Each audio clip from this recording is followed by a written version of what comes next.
और यहाँ देख सकते हैं ये खुला आसमान, खुला मैदान है। और ये खुला आसमान, खुला मैदान, आसमान के नीचे संत महात्मा यहाँ पर लोग रहते हैं। और संत महात्मा को क्या चाहिए? खुला आसमान, जो छत होता है, खुला मैदान जहाँ पर साइलेंट नेचर का आभास होता है, वहीं पर संत महात्मा की दिव्य वाणी गूंजती है। और यहाँ पर देख सकते हैं संत महात्मा जी लोगों का यहाँ पर पूजा अर्चना करते हैं। आइए आगे दिखाते हैं, आइए आगे आइए। महात्मा जी यहाँ देख सकते हैं ये दिव्य कुटिया है। और यहाँ पर यहाँ पर पूजा लोग करते हैं, सुबह सुबह स्नान करते हैं। महात्मा जी कितने बजे आप लोग जग जाते हैं पूजा भजन करने लगते हैं? हम लोग 3:30 बजे जाग जाते हैं, पूजा भजन करने लगते हैं। 3:30 बजे? जी जी जी। तो 3:30 बजे महात्मा जी लोग जाग जाते हैं और यहाँ पर पूजा अर्चना करते हैं। और ये खुले आसमान, खुले मैदान के देख रहे हैं ये दिव्य मंदिर कहाँ पर है। यहाँ पर पूजा अर्चना लोग करते हैं। और कहीं न कहीं संत महात्माओं के जब आप बीच में आते हैं तो कुछ अच्छा संस्कार आप सीख कर जाते हैं।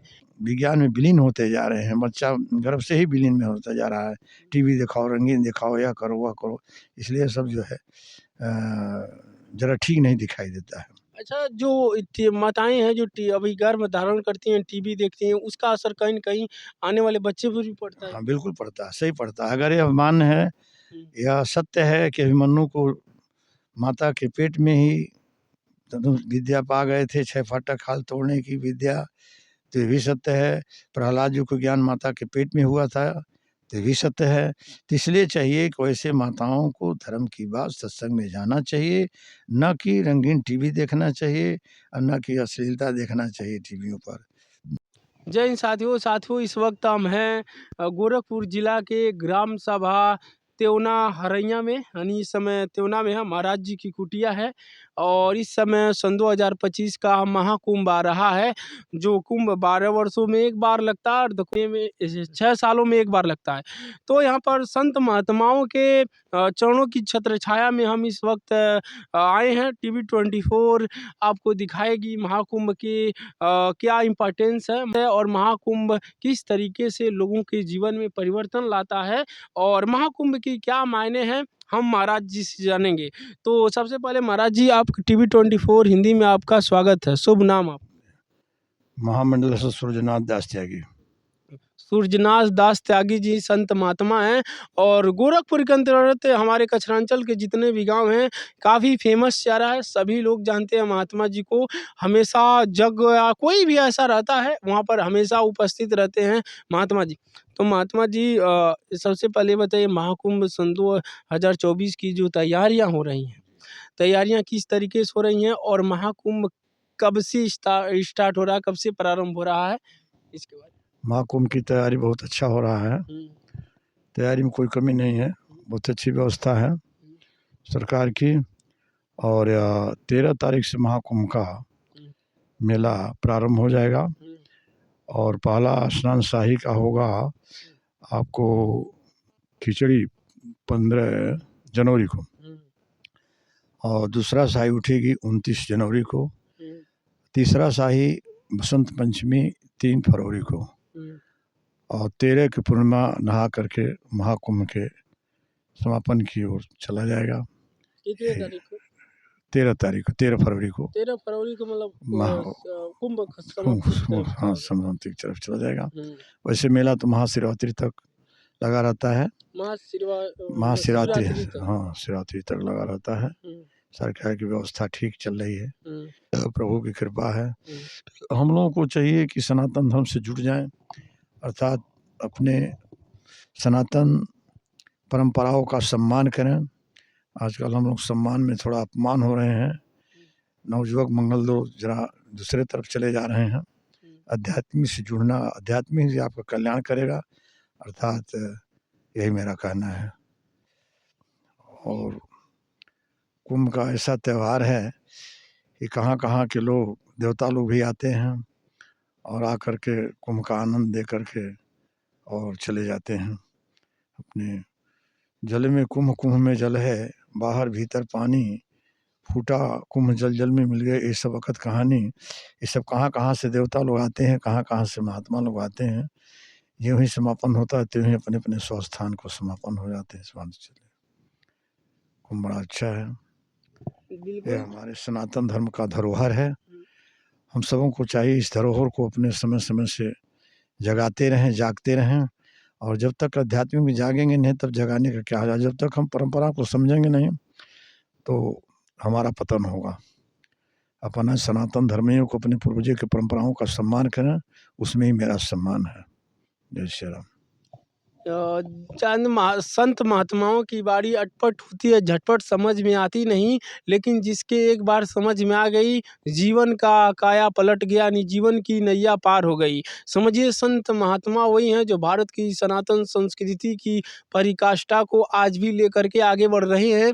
और महात्मा जी भी कह रहे हैं, जो नवयुवक पीढ़ी है वो आ रही है, अलग दिशा भटक रही है, लेकिन भारत की सनातन संस्कृति का आज भी प्रमाण संत महात्माओं के वस्त्र से आप देख पा रहे हैं। और महाकुंभ का क्या इम्पोर्टेंट है, संत महात्मा के दिव्य वाणी से सुन रहे हैं।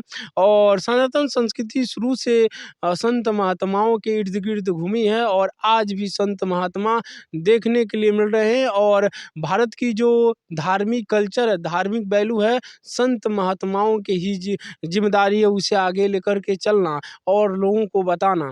और इनसे काफ़ी कुछ जाना महाकुंभ के बारे में। अच्छा महाराज जी, आप लोग प्रयाग में कुंभ मेला में कब से आप लोग उपस्थित रहेंगे? हम लोग उपस्थित रहेंगे 11 जनवरी से चलेंगे। हमारा मुकाम sector number 5 old GT road, उत्तरी पटरी पर गंगा जी के किनारे अखिल भारतीय श्री पर्वताकार हनुमान नगर से मुकाम से लगता है, लग रहा मुकाम। और हम अपने दल बल से पहुंचेंगे 11 जनवरी को। 11 जनवरी जी। कब वहाँ से आपका वापस होंगे 14 फरवरी को। 14 फरवरी। तो संत महात्मा जानते हैं, बताइए कब कब स्नान लगेगा? महात्मा जी की दिव्य कुटिया गंगा की वही संगम नगरी में होगी, और लगभग में महात्मा जी 1 महीने तक लगभग में 100 महीना चला जाता है। तो वहीं पर इनका क्षेत्र चलता है, हमारा अन्न क्षेत्र चलता है वहाँ। अच्छा अच्छा। अखिल भारतीय श्री पर्वताकार हनुमान नगर मुकाम से यह स्थित है।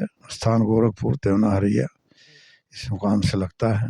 आपका छोटा स्थान अयोध्या जी भी है, कई स्थानों हैं, ऐसे ही चलता है। हम चारों कुंभ में चलते हैं, हरिद्वार, नासिक, उज्जैन, प्रयाग, चारों कुंभ में आपका व्यवस्था है। हम बारहमासी खालसा भी लगाते हैं। अच्छा, वहाँ आपका प्रवचन कोई सुनना चाहे तो वहाँ पर मतलब इस क्षेत्र के लोग जा सकते हैं? जा सकते हैं। प्रवचन होता है? हाँ, प्रवचन होता है, लीला होता है, अच्छा, कथा लीला होता है, रासलीला होता है, रामलीला होता है, कथा होता है, सब प्रभु की कृपा से। माता गंगा महात्मा जी, तो नवयुवक पीढ़ी जो आ रही है, दिन पर दिन रात रात गेम में, मोबाइल में लोग व्यस्त रह रहे हैं, तो इन युवाओं का आपका क्या संकेत है, क्या कहना चाहेंगे उपदेश में?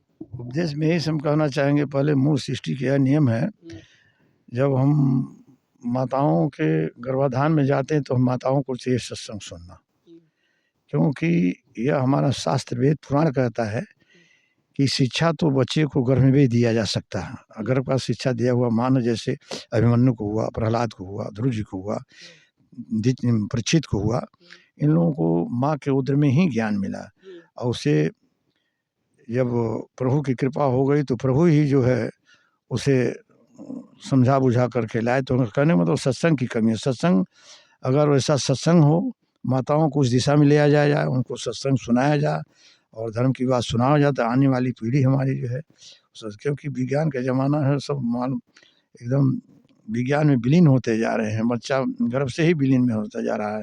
टीवी दिखाओ, रंगीन दिखाओ, यह करो वह करो, इसलिए सब जो है ज़रा ठीक नहीं दिखाई देता है। अच्छा, जो माताएं हैं जो अभी गर्भ धारण करती हैं, टीवी देखती हैं, उसका असर कहीं न कहीं आने वाले बच्चे पर भी पड़ता है? हाँ, बिल्कुल पड़ता है, सही पड़ता है। अगर यह मान्य है, यह सत्य है कि अभिमन्यु को माता के पेट में ही विद्या पा गए थे, 6 फाटक खाल तोड़ने की विद्या, तो ये भी सत्य है। प्रहलाद जी को ज्ञान माता के पेट में हुआ था, तो ये भी सत्य है। तो इसलिए चाहिए कि वैसे माताओं को धर्म की बात सत्संग में जाना चाहिए, न कि रंगीन टीवी देखना चाहिए और न कि अश्लीलता देखना चाहिए टीवियों पर। यही असर उसका है। इसलिए बिल्कुल संत महात्माओं की वाणी है और देख सकते हैं संत महात्मा अपने वाणी के माध्यम से बता रहे हैं किस तरीके से आज के नवयुवक भारत की सनातन संस्कृति से भटक रहे हैं। इनको भारत की सनातन संस्कृति की परिकाष्ठा को जानना होगा, तो माता पिता को सबसे पहले इस सनातन संस्कृति की परिकाष्ठा में विलीन होना पड़ेगा, संस्कृति को जानना पड़ेगा और जगह जगह साधु संतों के संगत में जो दिव्य वाणी चलती है उसे अपने अंतःकरण की अंतरात्मा की गहराइयों में हमेशा हमेशा के लिए कैद करना होगा, क्योंकि संतों की वाणी एक बार आपके अंतःकरण की अंतरात्मा में बैठ गई तो फिर आपकी आने वाली 7 नस्लें भी उस सनातन संस्कृति की पराकाष्ठा को भूल नहीं सकेगी। तो महात्मा जी से मिलके काफ़ी अच्छा लगा। महाकुंभ की तैयारी है, महात्मा जी भी यहाँ पर जाएंगे और आइए महात्मा जी जहाँ पर रहते हैं इस दिव्य कुटिया को आपके डिजिटल स्क्रीन पर पहली बार लाने की कोशिश किया जाएगा। महात्मा जी थोड़ा आइए हमारे साथ में दिव्य कुटिया की तरफ थोड़ा दिखाइए, यहाँ पर आइए और महात्मा जी की दिव्य कुटिया को हम लोग देखेंगे। महात्मा जी लोग किस तरीके से आइए आप भी लोग आइए, आप भी लोग आइए और यहाँ देख सकते हैं ये खुला आसमान खुला मैदान है और ये खुला आसमान खुला मैदान, आसमान के नीचे संत महात्मा यहाँ पर लोग रहते हैं और संत महात्मा को क्या चाहिए, खुला आसमान जो छत होता है, खुला मैदान जहाँ पर साइलेंट नेचर का आभास होता है, वहीं पर संत महात्मा की दिव्य वाणी गूंजती है। और यहाँ पर देख सकते हैं संत महात्मा जी लोगों का यहाँ पर पूजा अर्चना करते हैं। आइए आगे दिखाते हैं, आइए आगे आइए महात्मा जी यहाँ देख सकते हैं ये दिव्य कुटिया है और यहाँ पर यहाँ पर पूजा लोग करते हैं, सुबह सुबह स्नान करते हैं। महात्मा जी कितने बजे आप लोग जग जाते हैं पूजा भजन करने लगते हैं? हम लोग 3:30 बजे जाग जाते हैं, पूजा भजन करने लगते हैं। 3:30 बजे? जी जी जी। तो 3:30 बजे महात्मा जी लोग जाग जाते हैं और यहाँ पर पूजा अर्चना करते हैं और ये खुले आसमान खुले मैदान के देख रहे हैं ये दिव्य मंदिर कहाँ पर है, यहाँ पर पूजा अर्चना लोग करते हैं और कहीं न कहीं संत महात्माओं के जब आप बीच में आते हैं तो कुछ अच्छा संस्कार आप सीख कर जाते हैं। यहाँ पर देख सकते हैं लाइटिंग भी यहाँ पर काफ़ी लाजवाब है और यहाँ पर शंख भी शंख ध्वनि होता है। अच्छा, तो शंख से क्या फायदा होता है महात्मा जी? शंख से आध्यात्मिक फायदा होता है, आपकी श्वास की गति निरोध करते हैं तो उम्र बढ़ती है और बाहरी दृष्टि देखा जाए तो भूत प्रेतों का जो है आवाज़ सुनते ही पलायन हो जाते हैं। और साइंस में अगर इसे सर्च करेंगे तो बताया जाता है शंख की जब ध्वनि बजती है तो वातावरण में जो दूषित कीटाणु प्रकार के होते हैं जो हानि पहुंचाते हैं वो कीटाणु मर जाते हैं और हमेशा इसी कारण अगर दिव्य कुटिया और मंदिर में जाएंगे तो आपको शांति का आभास होगा। यही कारण है जहाँ पर शंखनाद होता है वहाँ पर शुद्ध वातावरण होता है और संत महात्मा जहाँ रहते हैं वहाँ शंखनाद होना तो कन्फर्म है।